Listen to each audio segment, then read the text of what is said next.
Kebanyakan cerita atau kisah berakhir dengan ending yang menyenangkan. Namun, yang satu ini tidak berakhir bahagia. Inilah merupakan kisah mengenai Ananias dan Safira. Berjumpa kembali dengan saya Bapak Janes Yotang di pelajaran agama. Baik, jemaat mula-mula semakin banyak jumlahnya. Adapun mereka sehati dan sejiwa, tidak ada satupun yang kekurangan di antara mereka, karena semua yang mempunyai tanah ataupun rumah menjualnya, dan hasil penjualan itu dibawa kepada rasul-rasul dan dibagi-bagikan sesuai keperluan mereka masing-masing. Ada yang bernama Yusuf, seorang Lewi. Ia menjual ladang miliknya dan membawa hasil penjualan itu di hadapan rasul sebagai persembahan kepada Tuhan. Semua orang yang mendengar hal itu menjadi bersukacita kepada Yusuf atas perbuatannya. Namun, tidak semua orang menyukai hal itu, termasuk Ananias dan Safira. Kemudian mereka merencanakan sesuatu untuk mendapat pujian bagi banyak orang atas perbuatan liciknya. Ananias dan istrinya Safira menjual sebidang tanah. Dengan setahu istrinya, ia menahan sebagian dari hasil penjualan itu dan sebagian lagi dibawa dan diletakkan di depan kaki rasul-rasul. Tetapi Petrus berkata, "Ananias, mengapa hatimu dikuasai iblis sehingga engkau mendustai Roh Kudus dan menahan sebagian dari hasil penjualan tanah itu? Selama tanah itu tidak dijual, bukankah itu tetap kepunyaanmu? Dan setelah dijual, bukankah hasilnya itu tetap dalam kuasamu? Mengapa engkau merencanakan perbuatan itu dalam hatimu? Engkau bukan mendustai manusia, tetapi mendustai Allah." Ketika mendengar perbuatan itu, rebahlah Ananias dan putuslah nyawanya. Maka sangat ketakutanlah semua orang yang mendengarkan hal itu.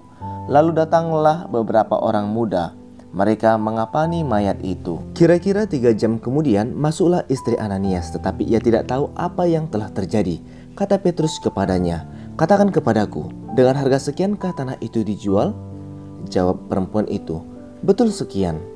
Kemudian kata Petrus, "Mengapa kamu berdua bersepakat untuk mencobai roh Tuhan? Lihatlah, orang-orang yang baru menguburkan suamimu berdiri di depan pintu, dan mereka akan mengusung engkau juga keluar." Lalu rebahlah perempuan itu seketika itu juga di depan kaki Petrus dan putuslah nyawanya. Ketika orang-orang muda itu masuk, mereka mendapati dia sudah mati. Lalu mereka mengusungnya keluar dan menguburkannya di samping suaminya. Dengan kisah ini, orang-orang semakin menghormati Tuhan dan kembali hidup untuk berlaku adil dan jujur di dalam kehidupannya sehari-hari. Demikianlah kisah dari Ananias dan Safira. Adapun pesan moral yang dapat kita petik dari kisah Ananias dan Safira, yaitu yang pertama, kita tidak boleh memiliki rasa iri dengki dalam hati terhadap orang lain. Yang kedua, berlaku adil dan jujurlah kepada sesama. Dan yang ketiga, berbuatlah dengan ikhlas hati demi kemuliaan Tuhan. Jadi dalam hal ini, kita diminta untuk selalu berbuat baik di dalam kehidupan kita sehari-hari. Apa yang terjadi jika kita tidak hidup jujur?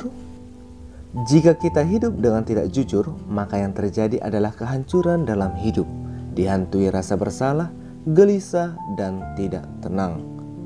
Bahkan kita tidak disenangi oleh sesama kita. Apalagi Tuhan yang tidak merestui segala perbuatan yang tidak jujur.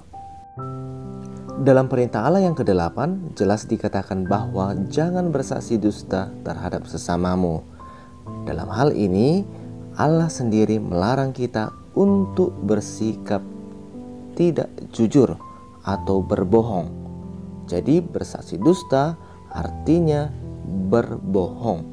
Itu jelas dilarang Allah di dalam perintahnya yang ke-8. Allah juga ingin kita bertindak adil terhadap sesama. Adil artinya tidak berat sebelah, tidak memihak, tidak sewenang-wenang, dan berlaku yang benar. Dalam perintah Allah yang ketujuh, kita dilarang untuk mencuri. Mencuri merupakan perbuatan yang tidak adil karena mengambil milik orang lain tanpa permisi. Dan sekali lagi Bapak tekankan, ini merupakan perbuatan yang bertentangan dengan kasih Tuhan. Semoga kita sebagai anak-anak Allah dapat berlaku adil dan jujur dalam kehidupan sehari-hari. Amin.